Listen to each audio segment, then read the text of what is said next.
Hello, this is Paul Chapman, and welcome to another Sabbath Bible lesson. Teacher Helps for this quarter. We're looking at the light of the world, and this week's lesson is lesson number 5. Now, in case you haven't been following, we're going through these lessons as an aid for teachers. So if you're in the Sabbath school, adult Sabbath school, if you are an adult Sabbath school teacher, then hopefully you'll get something out of this presentation. If you're not a teacher, maybe you're just a student, I hope you get something as well.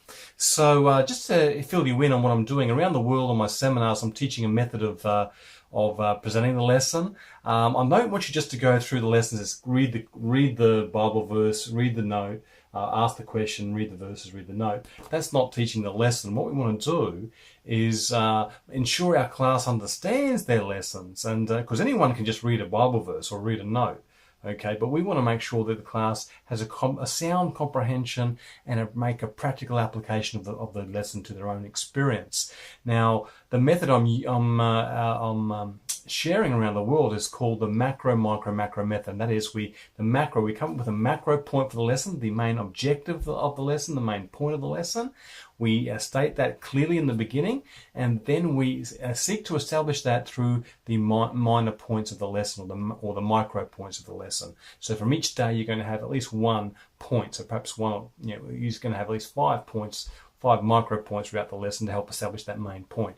Now, at the end of the lesson, when we summarize it all back to the macro point again, or that main point. So it's macro, micro, macro.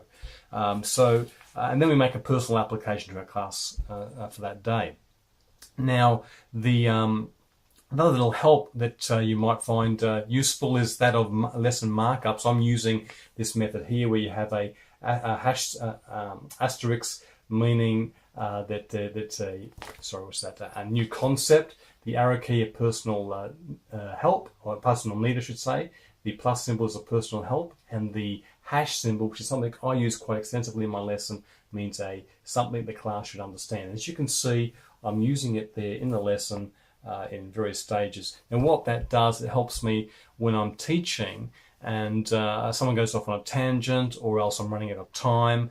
I can quickly turn to that page and see where I want to focus on for that day to help support my main points. So that's really helpful, I find. So let's get down to the lesson for this day. Now, what did you get out of it? Well, preparing to be light bearers, number 1. Well, give you an idea now. We know that what's happened from the previous week's presentations, we're seeing in this quarter how God, from Adam right through to the time of the children, the end of the wilderness wanderings of the children of Israel, God was has always chosen a people and prepared a people to be light bearers for him. He's called a people to do that. There's always been people on the earth who will be light bearers. But in this, what we're seeing is God works with them. He doesn't call them because of what they are, but what they might become through connection with him.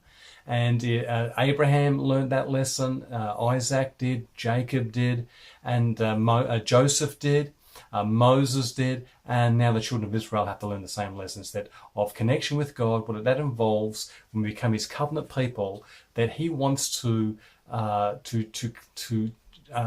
make us fit vessels, that we can indeed be filled with the light of his glory, the light of his grace, to share that around to the world around. That's what we want to do with the children of Israel. Now, the key note brings that out, and as does the key verse. So what did I get from this lesson for me? And I think in the summary it would be this, that God not only called, in choosing light bearers in this world, God not only calls us, but he will also cleanses us, or trains us, or disciplines and fits us up to be that light bearer, if we will submit to his training. So if we do that, we become a peculiar treasure to him, a people for his own possession. Now, let's have a look. This is what I've got here. So from the Exodus 19, that key verse highlights this fact of what God's ultimate purpose was for the children of Israel. He wanted them to be a peculiar treasure unto me above all people on the earth. They were to be a kingdom of priests and a holy nation. Now, we know what a priest is, a mediator between God and man. And what the nation of Israel was to become was just that. They were to become that mediator between God and the rest of the world. They left the rest of the world for the knowledge of the true God of heaven. He was going to reveal it explicitly through the children of Israel. and they were then to impart that as a kingdom of priests to the world around them.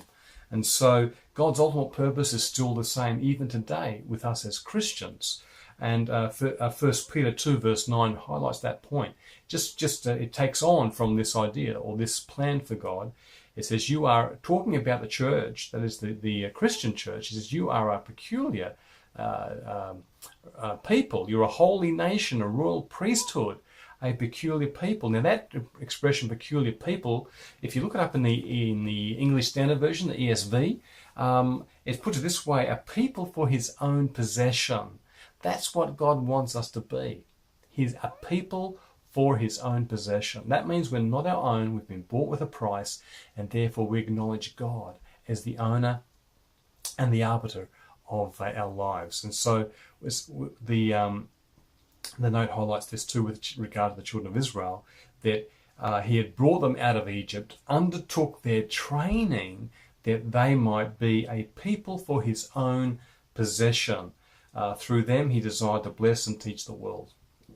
Okay, he provided them. And now, in doing that, in training them up, we'll see in this week's lesson how appetite, what role that has to play in this. Because, you know, the problem with sin, the first sin in this world entered in that Garden of Eden. It was over appetite. Okay, it was over food. God had said, "Don't eat," and the serpent tempted the woman to eat, and she ate. So God, in training the children of Israel to be alive, they had to have control of their appetites. And we see how this is brought out in the lesson. Okay, a dangerous situation was developing. The children of Israel had been delivered now from the Egyptians. Moses was leading them, and now they begin to complain. Okay, they haven't been that very long out of Egypt, and they're already complaining. And they were murmuring against God. This section of the lesson brings out, they're murmuring against God. Now the verses there, Exodus 16 verse 2 and 3, tell us that they murmured against God.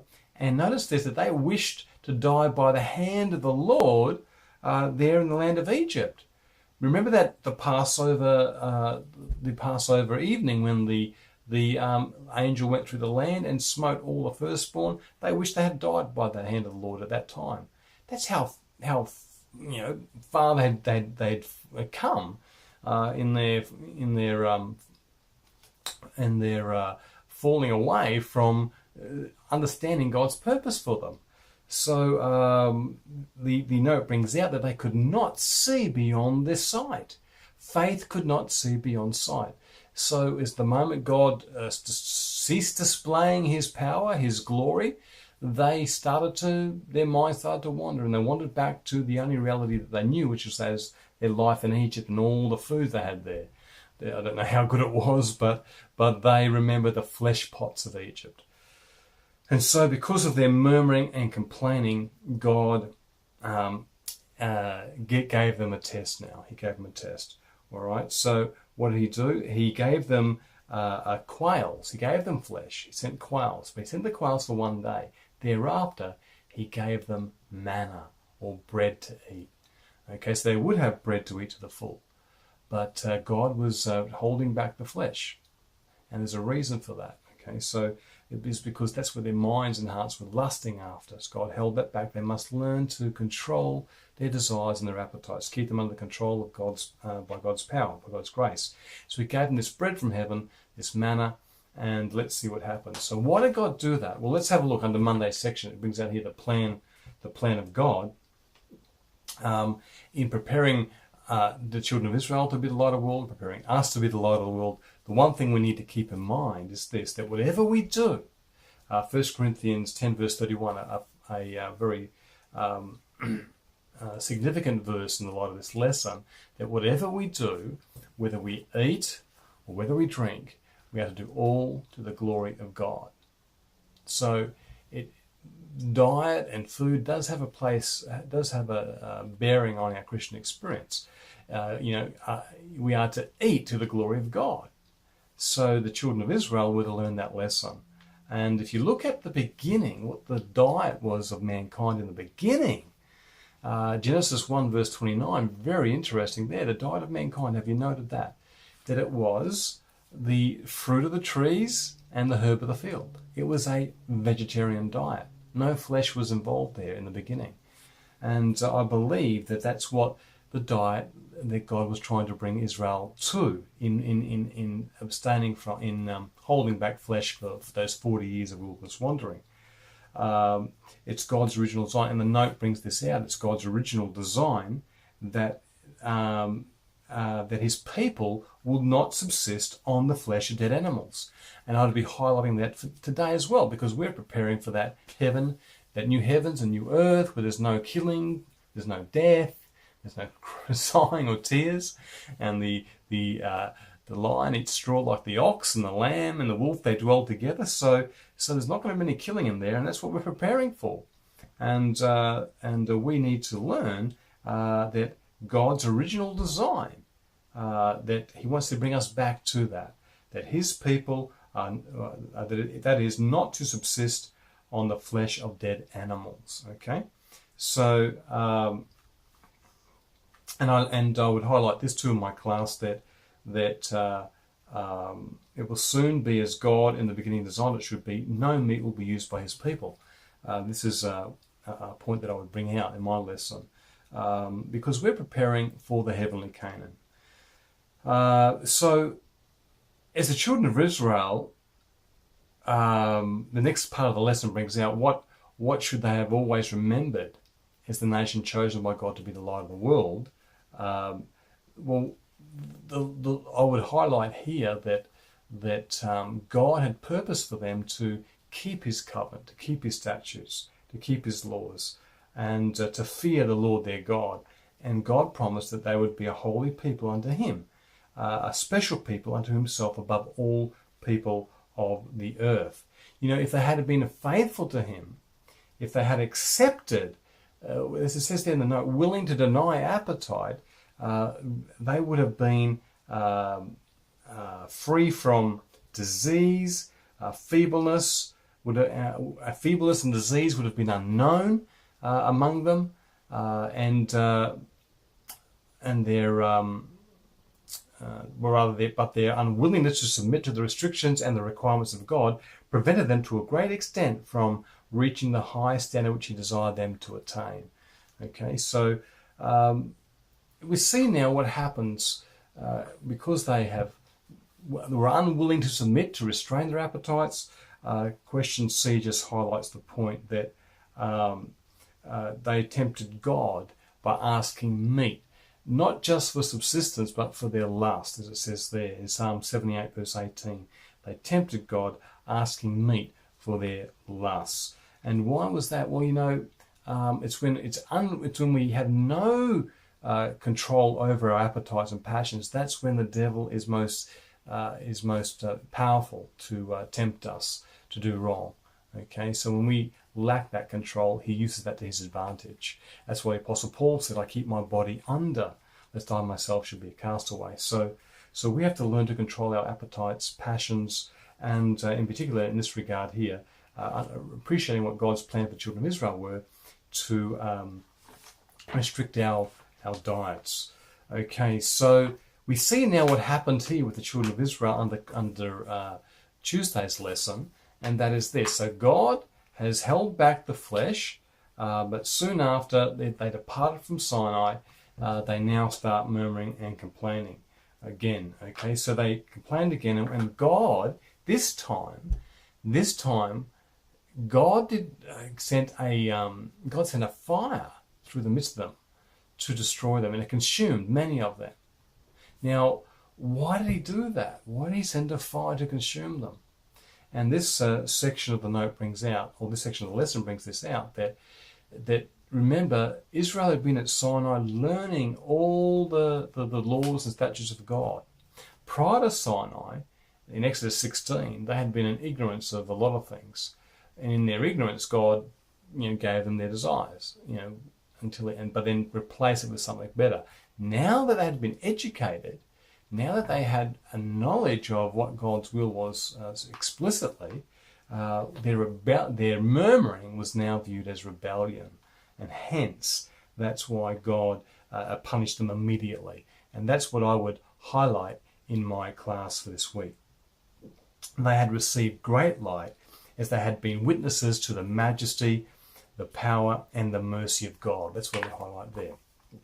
Okay, and their unbelief and discontent incurred greater guilt. Furthermore, they had covenanted to accept Jehovah as their king, to obey his authority. Their murmuring was now rebellion, and as such it must receive prompt and signal punishment. And so that's what happened. So the most guilty of these complainers was slain by lightning from the cloud. Now, you would think the rest of them would have learnt from that, but instead, we're told here that the mixed multitude began to, fell a lusting again for the flesh pots of Egypt. They remember the leeks and the garlics and the onions and the watermelons, and they said, "Who shall give us flesh to eat?"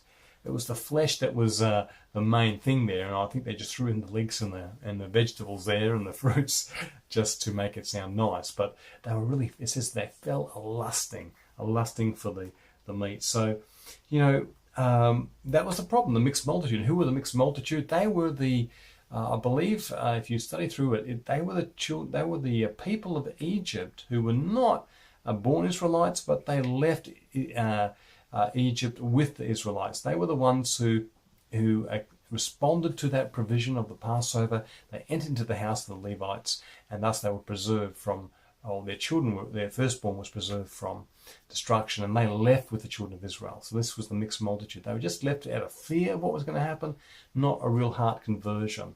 And so, they were known as the mixed multitude. And that multitude fell a lusting, and this multitude was often the cause of all the problems in Israel. Okay, but they fell a lusting, and so now Moses is fed up. By the time we get to Wednesday's lesson, he's fed up, and you see Moses. Remember, he'd been from last week's lesson. He'd been 40 years in the wilderness learning to take care of sheep, but now he was really being challenged. His faith was being tested. And in fact, his faith wavered here, I believe. This section brings out, because had Moses kept a firm hold upon God at all times, he wouldn't have been worried about all this murmuring and complaining. God would have given him the strength to bear with it all, and he would have known that. But instead, he goes to God, asking for help. I need help to deal with all these people. Who's going to give them flesh to eat? There's above 600,000 of them. Who's going to give them flesh to eat? And so God tells, all right, choose you out 70 elders and set them among you to help. And so that's what Moses does. He goes and he chooses 70 elders to help him in managing all these children of Israel. So in doing that, it just the note brings out, and I highlighted this. I share this, that they would never have been chosen. Those 70 elders would never have been chosen had Moses manifested faith corresponding to the evidences he had witnessed of God's power and goodness. And that's the only faith that we can manifest, is the faith that's a witness to God's power and goodness. We've got to first believe that he is, and we believe he is from the evidence he gives us. As we witness those evidences, our faith grows stronger. And Moses should have had a lot more faith than what he manifested here. So again, he's got to learn lessons as well. That's significant. So God says to Moses, tell them the Lord's going to give them flesh to eat. But notice how God does this. He says, I'm not going to give them flesh for 1 day, nor 5 days, nor 10, nor 20 days, but 30 days, a whole month, I will give them flesh to eat. And he gave them flesh to eat. And it says here, I'll give you flesh until it come out of your nostrils, and it be loathsome unto you, because you have despised the Lord your God. They despised him. And so he said, I'm going to give you what you want until you become sick of it. And so God, he says there is the, in regard to Moses, how are you going to do this? Moses basically, or God's rebuke to Moses was, is the Lord's hand wax short? Just wait here and watch and see what I'm going to do. And then he did what he had said he was going to do. He sent the quails for 30 days. They kept coming every day. There was enough there for everyone to eat. But you know what? It says when those first ones went out to grab those quails, it says while the flesh was between their teeth before they even chewed it, God smote them with a terrible plague. You know, those are ones who were the most guilty among them was smitten as soon as they tasted the food which they had lusted. And that was the problem. This whole thing is about lusts, is about appetites, passions, keeping all in subjection to God's will and God's ways. And these children of Israel had to learn that. And unfortunately, you know, these ones didn't. So we get to understand that when it comes to God's leadings, the last section brings out that we're always going to be left with a choice to make. Okay, as God leads us into a greater light, we're now left with choices to make. Now, in our ignorance, God winks at. That's what Acts 17 verse 30 brings out.